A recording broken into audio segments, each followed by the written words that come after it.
اب جو ہم جنگ لڑیں گے وہ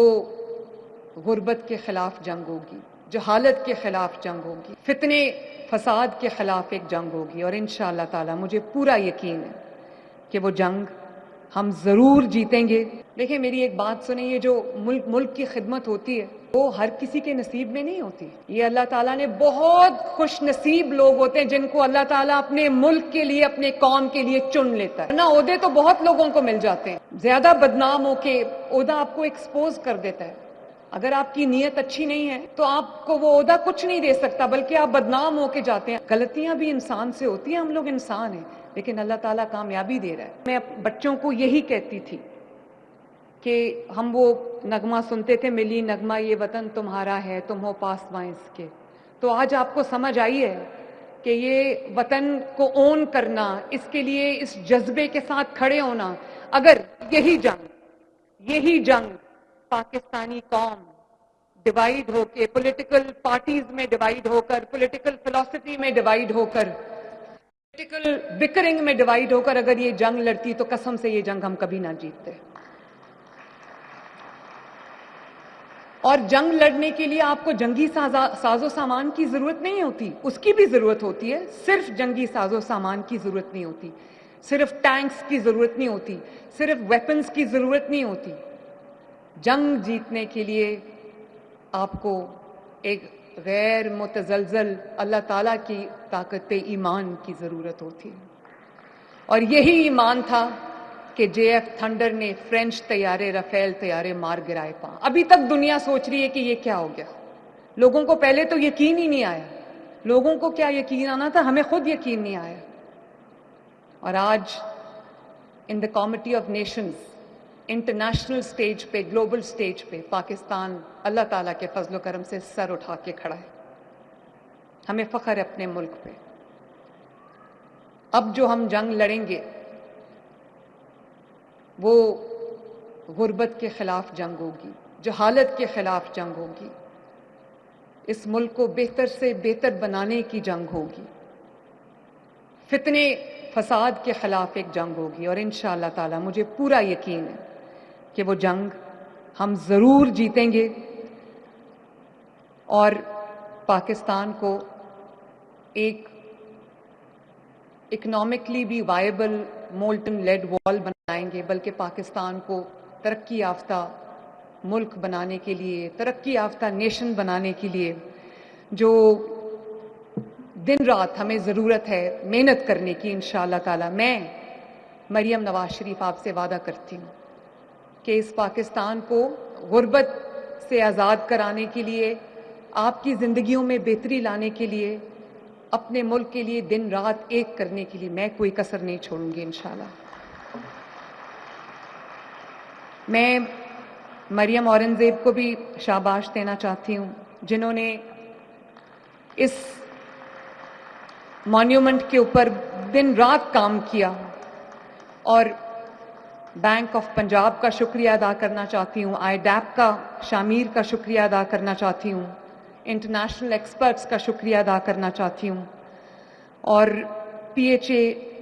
کے جو ہیڈ ہیں منصور، ان کا شکریہ ادا کرنا چاہتی ہوں، میڈیا ٹیمز کا شکریہ ادا کرنا چاہتی ہوں، میوزیشنز کا شکریہ ادا کرنا چاہتی ہوں، ساحر علی بگا کا شکریہ ادا کرنا چاہتی ہوں، جس نے اتنا ہیئر ریزنگ، ایک اتنا اس نے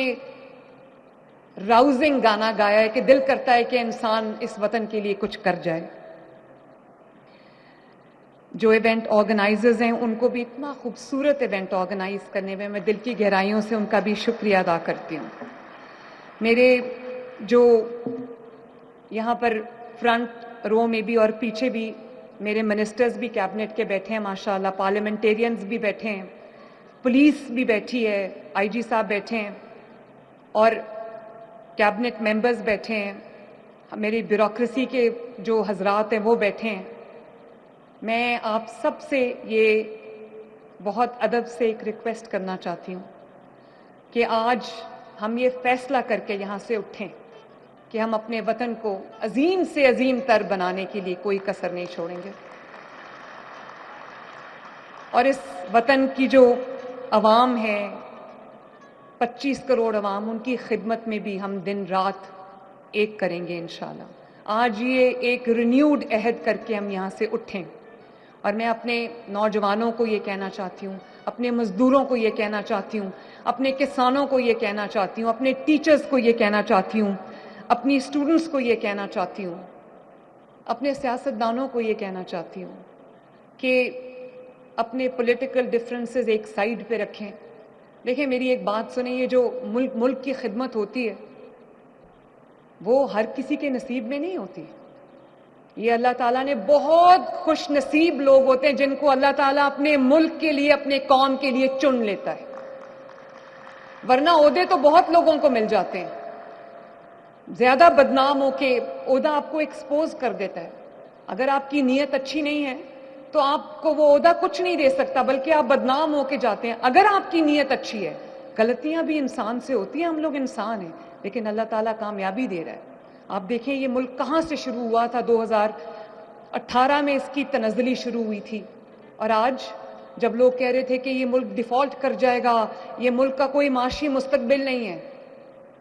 اس ملک نے اپنے سے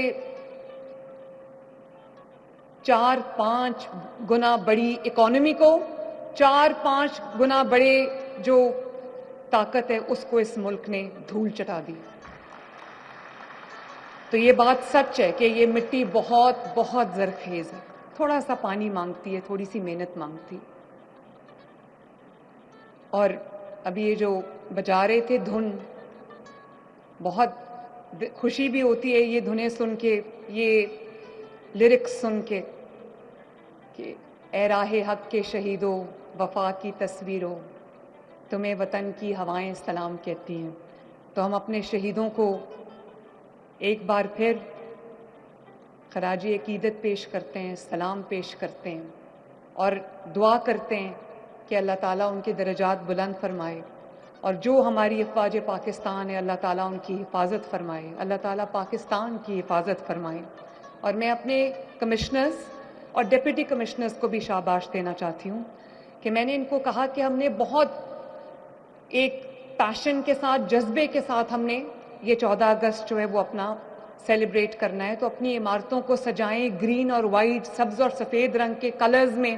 اپنی جو لائٹس ہیں وہ لگائیں اور پورے شہر کو چراغاں کریں. تو مجھے لگتا تھا کہ جیسے ایک نارمل روٹین میں کرتے ہیں جب گورنمنٹ کی انسٹرکشنز آتی ہیں تو اس کو پورا کرنے کے لیے, لیکن جس طرح کمشنرز نے, ڈی سیز نے دن رات ایک کر کے اتنے جذبے سے, اتنی عقیدت سے اپنے اپنے اضلاع میں, اپنے اپنے شہروں میں, اپنے ڈسٹرکٹس میں جس طرح 14 اگست کی تقریبات کی ہیں, جس طرح خوبصورتی سے پورے پنجاب کو سجایا ہے, تو میں ان کو بھی شاباش دینا چاہتی ہوں. اللہ تعالیٰ پاکستان کو سلامت رکھے, رہتی دنیا تک سلامت رہے, تو سلامت رہے تا قیامت رہے, بس یہی ہمارا گھر ہے, یہی ہماری زندگی ہے.